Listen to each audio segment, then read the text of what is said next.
Last month, I had a call with a founder who had been thinking about building a LinkedIn presence for most of a year. He told me early in the call, Frank, I don't have time to create content. I'm doing 3 demos a day, onboarding new clients, dealing with a product backlog. Content is the thing that keeps on sliding. And I get it, that is a real constraint. But over the next 30 minutes, he told me about a segment they spent 6 months chasing that never converted. He described a competitor's customer who called him unsolicited, wanting to switch. He gave me 1 sentence on why he doesn't do freemium and never will. He also answered a question his buyers search for constantly and never find a good answer to. So I was thinking, that's 4 LinkedIn posts right there. And he thought he had nothing to say, right? The problem wasn't that he lacked content. He had a month of content sitting right there. But it was locked inside his head. In the next few minutes, I want to talk you through the specific system that changes this. Not a post more content argument, a capture mechanism that runs on 1 interview a month and produces everything downstream from that. I'm Frank Husman. I built and sold my own B2B SaaS company, and for the last several years, I've been working with over 40 founders on go-to-market. And that founder I just described,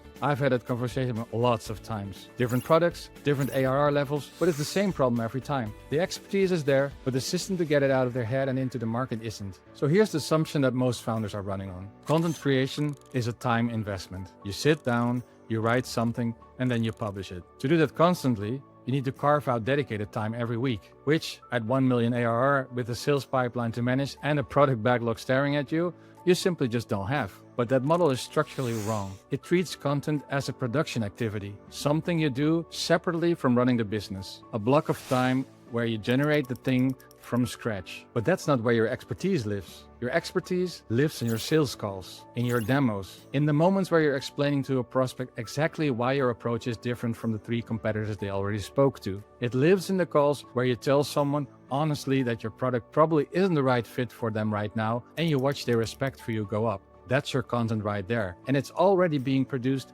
every single day. And then it disappears into a Zoom recording nobody watches or ends when the call ends. So the thinking isn't missing, the capture system is. What you actually need isn't more time at a keyboard. You need a mechanism that intercepts that expertise before it disappears and turns into something that reaches the 200 people who needed to hear it, not just the 1 person in the room. The version most founders imagine and the version that produces results are pretty different. So let me walk you through what the system actually looks like. The core of it is 1 structured interview, once a month. Not a brainstorm session, not a podcast, a proper interview conducted with the kind of questioning you would use if you'd spent years doing C-level interviews, designed to service the thinking the founder didn't know they were going to say out loud. The goal isn't to capture what the founder already knows they think, it's to pull out the pattern recognition they've developed across hundreds of customer conversations. The counterintuitive conclusions, the things that only make sense once you understand the problem as deeply as they do. We record these online with Riverside. Clean audio, good video, easy to work with in post-production. The founder just shows up for an hour. That's the only time input the system requires. Now, most founders underestimate what comes out of that hour. They think about an interview and imagine the output is at best a video, maybe some clips. But that's just the smallest part of it, because what you're actually capturing is a concentrated extract of the founder's thinking. And a single 60-minute session produces 4 things. And most founders underestimate all of them. The first is 8 to 12 LinkedIn posts, not rephrased summaries of the video, standalone pieces of thinking, and each one built around a specific insight from the interview, written in the founder's voice, using the language they actually use. Someone who never watches the video reads one of those posts and walks away with a real sense of how this person thinks. The second one is video clips. The interview gets cut into short, punchy pieces. A 60-second answer to a question a prospect would Google, a 2-minute pushback on a common assumption in the space, and we use Descript for this, so the founder doesn't touch the editing. And they work because they carry the founder's actual presence, not a written version of it. And there's a difference between reading someone's opinion and actually watching them hold it under questioning. And the third is a long-form article. This is where the strongest thread from the interview gets room to breathe.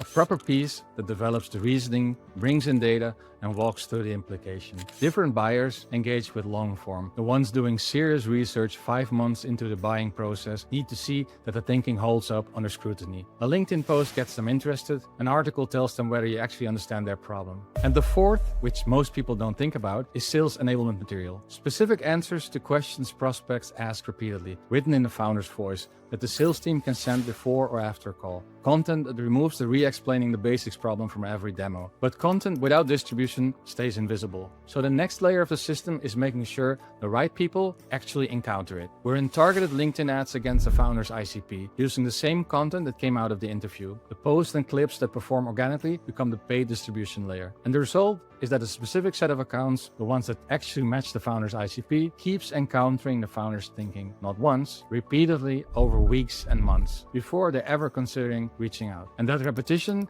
is what builds familiarity. And familiarity is what makes the first outreach feel like a continuation instead of a cold start. Then there's the part most content strategists skip entirely, because all of that organic and paid activity generates engagement. People react to posts, watch clips, visit the website, but most companies look at those numbers and feel reasonably good and move on. But what the system does instead is treat that engagement as a signal. We run a proprietary tool that captures who's engaging with the content, enriches that data against the founder's ICP profile, and separates genuine buying intent from background noise. The accounts that have been consistently engaging over the last 60 days get pushed directly into the CRM, not as a lead list, as a ranked priority signal for sales. So instead of calling whoever filled in a form, the sales team is reaching out to companies that have spent 6 weeks reading the founder's thinking. That's a very different conversation to walk into. Now the production side of this runs through a content system with full context on the founder. Brand voice, ICP, how they actually talk, what they've already published, the positioning they're trying to own. It's not generic AI output. The system produces content that sounds like the founder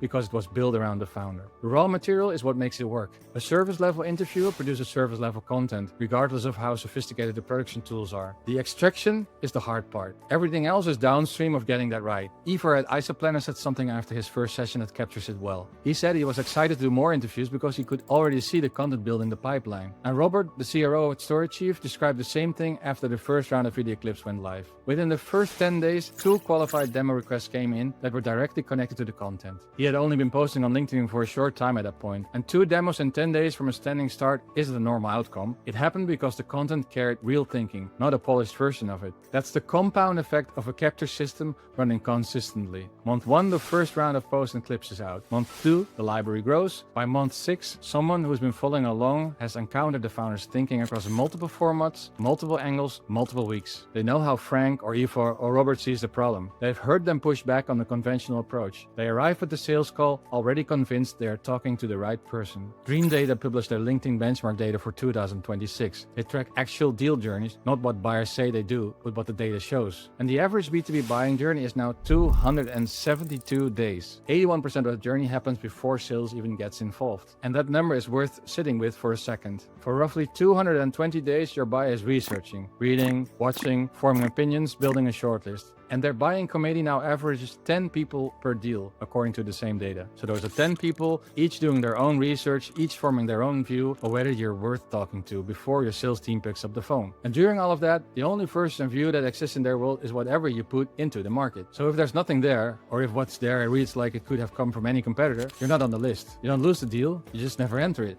But if it's the founder's actual thinking, specific and opinionated and built from real experience across dozens of situations, buyers arrive at the first conversation already oriented. The 220 days of research worked in your favor instead of against you. So the difference between a founder who systematically captures and distributes their expertise and one who doesn't isn't just a content volume difference, it's a sales cycle difference. It's a close rate difference. It's the difference between prospects who arrive pre-sold and prospects who need convincing from scratch every single time. And the input cost, when the system is running properly, is just 1 hour a month. So the shift I want you to take out of this video is simple. You don't have a content creation problem, you have a capture and distribution problem. The expertise is already there, you're already producing it. You proved it on the last sales call you did and the one before that. The question is whether it stays in that conversation, heard by one person and then gone, or whether it reaches the 200 people who needed to hear it. Just one structured interview a month, everything else runs downstream from that. In the next video, I'm going to get into why narrowing your ICP actually creates more demand, not less. It sounds counterintuitive, but the math behind it is pretty clear once you see it. And if this changed how you think about the content problem, please subscribe. I'll keep unpacking how B2B SaaS founders build GTM that actually compounds. I'm Frank Husband, and I'll see you in the next one.